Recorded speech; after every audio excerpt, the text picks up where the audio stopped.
Yes sir. जब भी मैं क्वेश्चन पूछूं आपसे, whenever I ask question, I am in a lecture, I call you back after lecture. जब भी मैं आपसे क्वेश्चन पूछूं तो आप क्वेश्चन पे कंसंट्रेट कीजिए ऑलवेज। मैं इस चीज में माहिर हूं, आपके दिमाग के साथ खेलने में माहिर हूं। मैं एक्सपीरियंस टीचर हूं, मुझे मालूम है बच्चे क्या सोच रहे हैं, क्या सोच सकते हैं। I will play with your brain, so never check my language, my facial expression, no, हमेशा आपको धोखा मिलेगा। Always concentrate on my question. कोई आप मेरा लैंग्वेज से आप नहीं पहचान पाएंगे। मैं जो चाहूंगा वही आपसे आंसर सुन लूंगा अगर आप मेरे लैंग्वेज पे ध्यान देंगे। अगर आप क्वेश्चन पे ध्यान देंगे तो दो फायदा होगा, गलत भी होगा तो आपको मालूम पड़ेगा यार मैंने क्यों गलत सोचा। आप क्वेश्चन पे नहीं देख रहे हैं, डायग्राम पे नहीं देख रहे हैं, सोच नहीं रहे हैं, आपको लग रहा है पहले एक बोला, फिर दो बोला, मैं तीन बोला। चलिए ध्यान से देखिए, इंटरेस्टिंग है कि नहीं जी? यस सर है। ऑनेस्टली बताओ, ऑनेस्टली बताओ सर बहुत इंटरेस्टिंग। ऑनेस्टली बताओ। हाँ सर, आप लोगों ने आंसर इंटरेस्टिंग दिया है था, सर। आप लोगों ने आंसर दिया था मेरे लैंग्वेज को देख के ना? नहीं सर, नहीं नहीं सर। तो फिर कैसे, क्या तो लॉजिक? पता नहीं पता कहाँ है सर।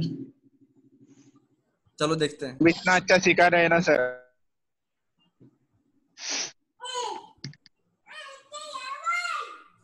ध्यान से देखो, ध्यान से देखो। जब बॉडी माय फ्रेंड यहाँ से चलना स्टार्ट हुआ, टॉर्च यहाँ पे है, लाइट भी यहाँ पे है। अब बॉडी जब यहाँ आएगा तो एंगल ये बना ना, बॉडी जब यहाँ आया तो एंगल 90 बन गया ना दोस्त, है कि नहीं?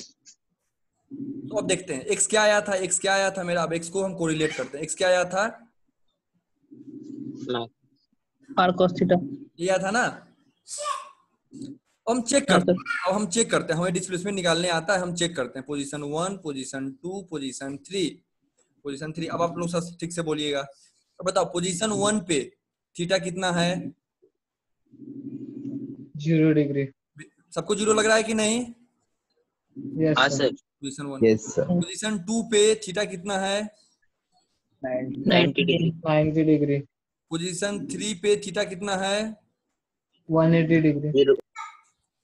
पोजीशन 3 यहाँ आ गया, देखो यहाँ चलना स्टार्ट किया radius, 180।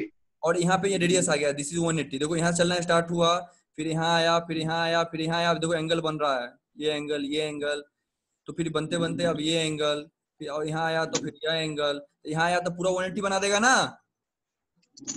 Yes sir. 180।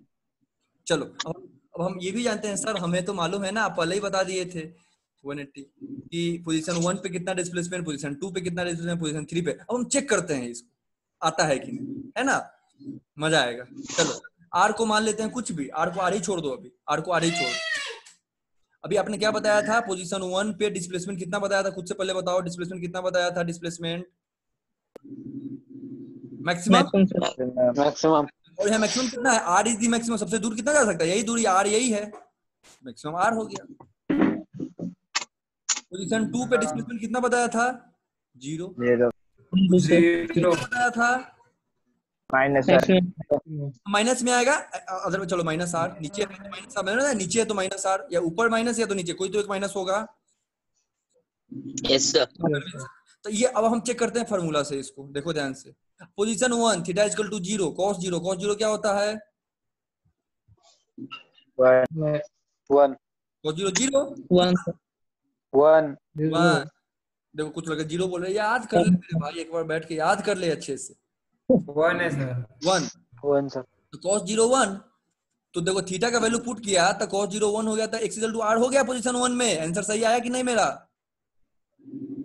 Yes sir. हाँ।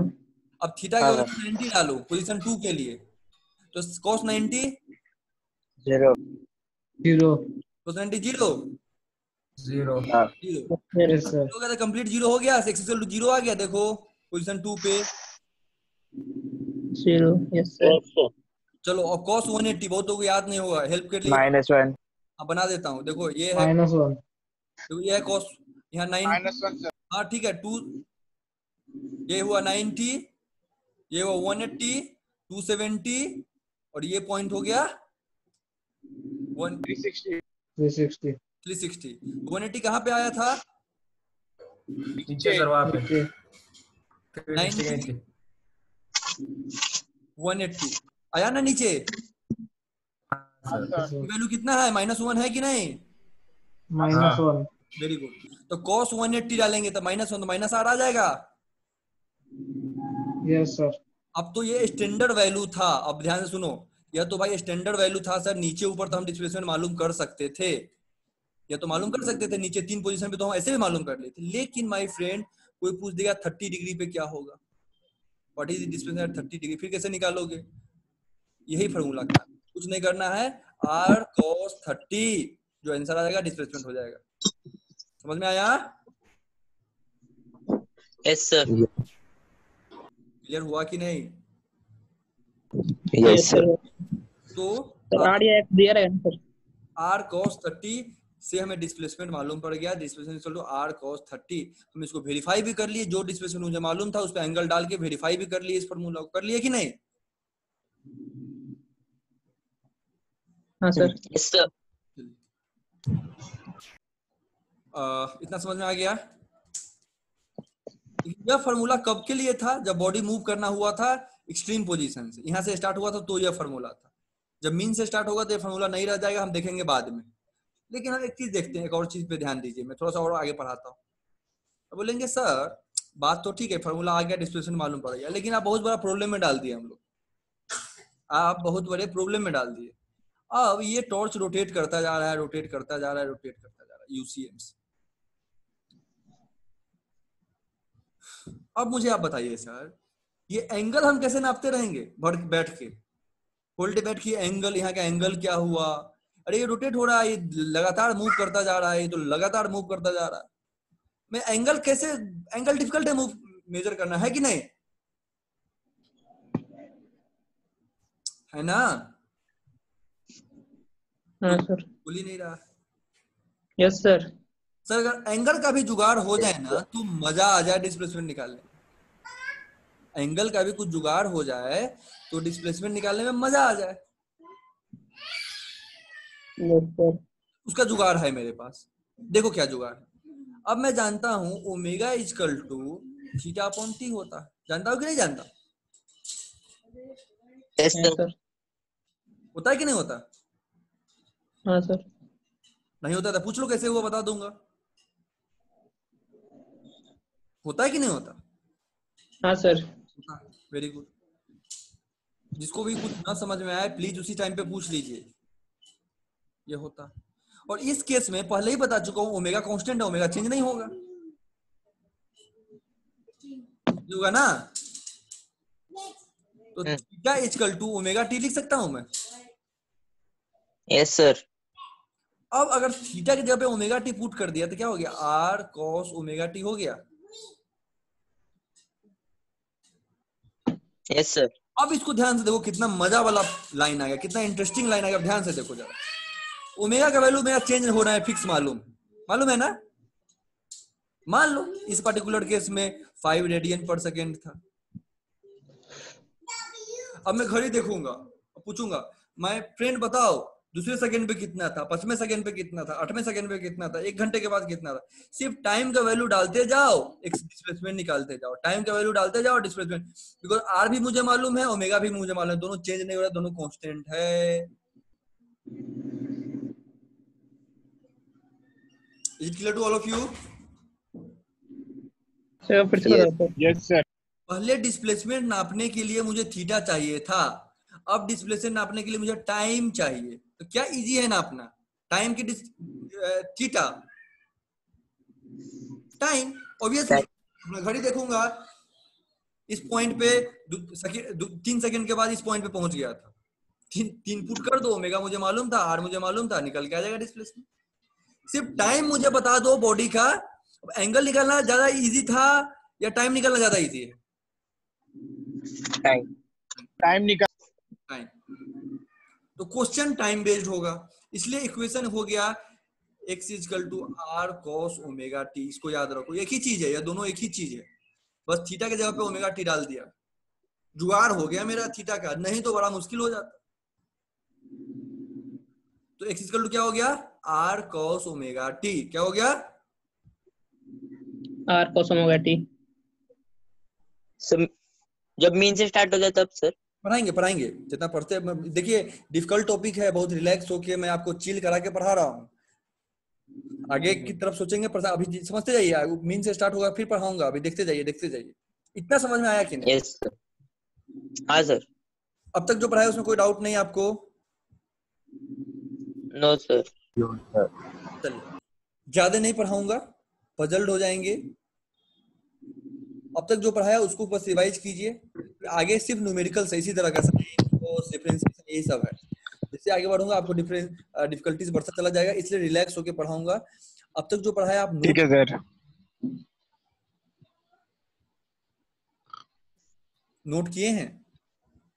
हाँ sir. Yes sir. Yes sir. हाँ सर। अपलोड कर दूंगा, उस लेसन का एक टॉपिक अपलोड करूंगा। रिकॉर्ड इंटेंशनली रिकॉर्ड करके लगाया है। रोटेशनल का थ्योरी बहुत नहीं है, उसको मैं कभी भी पढ़ा सकता हूँ। उसमें न्यूमेरिकल अप्रोच बहुत ज्यादा है। मोमेंट ऑफ इनर्शिया आपको याद करना है, तो याद कीजिए, क्वेश्चन से बनेगा। बहुत इजी थ्योरी है, बट इसका थ्योरी इजी नहीं है, बहुत कॉम्प्लेक्स थ्योरी है। इसको समझना जरूरी है। समझ में आ रहा है? इसलिए बार बार इसको देखिए, मैं अपलोड कर दूंगा, बार बार इसको देखिए। ऑलराइट जी सर, चलेगा। Today I leave you all here only. आज सैटरडे है, एंजॉय कीजिए। Weekend is going to come. कल आपका छुट्टी होगा। एट द सेम टाइम आज मैं आपको एक टेस्ट दूंगा, टेस्ट सॉल्व कीजिए। वेक्टर का कंप्लीट पीडीएफ दे दूंगा आपको। ये क्या नाम है, विराज भी पूछा था। विराज मेरा लैपटॉप आ गया है, बन गया है, मैं आपको डायरेक्टली सेंड कर दूंगा। ठीक है? Okay sir. हाँ सर। एक बात का ध्यान रखिए माय फ्रेंड, आप सब मेरे स्टूडेंट हैं, एक बात का जरूर ध्यान रखिए। देखिए आपको इतना समझ में आ गया होगा, मैं पढ़ाने में बहुत इजी हूँ, हाँ सर। हंसाता भी हूँ, हाँ सर। हंसाता भी हूँ, कोऑपरेट भी करूंगा आपको। I am always available for you. आप कभी भी मुझे फोन कर लीजिए। एक बात मुझे टॉलरेट नहीं हो, पता है क्या? जब क्या तक सर? मैं मजाक रिवाइज नहीं करते। जब तक मैं मजाक कर रहा हूँ, जब तक मैं हंस रहा हूँ, तब तक ही मैं स्टूडेंट से भी उम्मीद करता हूँ वो मेरे साथ मजाक कर सकता या हंस सकता। बियॉन्ड दैट नहीं। आप इनिशिएट नहीं कर सकते। समझ में आ रहा है? यस हाँ सर। सर। बात का ध्यान रखिए। Yes, sir. आप जय हिंद लिख दिए, इन सब बातों का ध्यान रखिए कि मेरे साथ आप बिल्कुल डिसिप्लिन में बने रहिए। डिसिप्लिन अगर टूटेगा, मैं हंसाता हूँ इसलिए वो समझ में आए, आप हंसाएंगे तो क्लास डिस्टर्ब हो। डिसिप्लिन टूटेगा, गुस्सा आएगा। क्लियर है? Yes sir. प्लीज आप डिसिप्लिन रहिए। मैं कोशिश करूंगा क्लास बोरिंग ना हो, क्लास इंटरेस्टिंग बना रहे। आप हंसते रहिए, समझते रहिए, हंस खेल के पढ़ें। बस आपको ध्यान रखना है, अगर हंसी मजाक हो रही है इसका मतलब ये नहीं अगला टीचर है, इस बात का आपको ध्यान रखना है। और किसी भी टीचर का ध्यान रखना, अपने पेरेंट्स के साथ भी ध्यान रखना। आपके पेरेंट्स आपको स्पेस दे रहे हैं, इट मीन्स नहीं कि आप बियॉन्ड चले जाएं। You have to understand what is the limit of the parents. समझ रहे हैं? Yes sir. अगला आदमी आपको कंफर्टेबल करने के लिए ऐसा कर रहा है, इसका मतलब ये नहीं कि आप अगले आदमी को अनकंफर्टेबल बना दीजिए। क्लियर है? यस सर, क्लियर है और सर। बातें ठीक है। जय हिंद बोलने का एक तरीका है, ठीक है? जय हिंद एक कॉन्फिडेंट, बोल्ड, जैसे कुछ बच्चों को मैं देखता हूँ, सर जय हिंद, ऐसे नहीं, जय हिंद सर ही बोलते हैं, सर जय हिंद। जय हिंद एक कटसी है जो कि बहुत ही फॉर्मल कटसी है, फोर्स का। मैं भी अपने सीनियर से, मैं आर्मी एरिया में रहता हूँ, बाहर निकलता हूँ, जब भी सर को कोई भी सीनियर्स मिलते हैं मुझसे, ऑलवेज आई यूज टू से जय हिंद सर। इस तरह से सर जय हिंद या कुछ भी इस तरह से नहीं, दिस इज वेरी फॉर्मल। या इससे अच्छा आप नहीं बोलिए, that depends upon you, but उसका बातों का ध्यान रखिए। क्लियर है? डोंट टेक एनी लाइटली कि मुझे लगे कि आप लाइटली ले रहे हैं।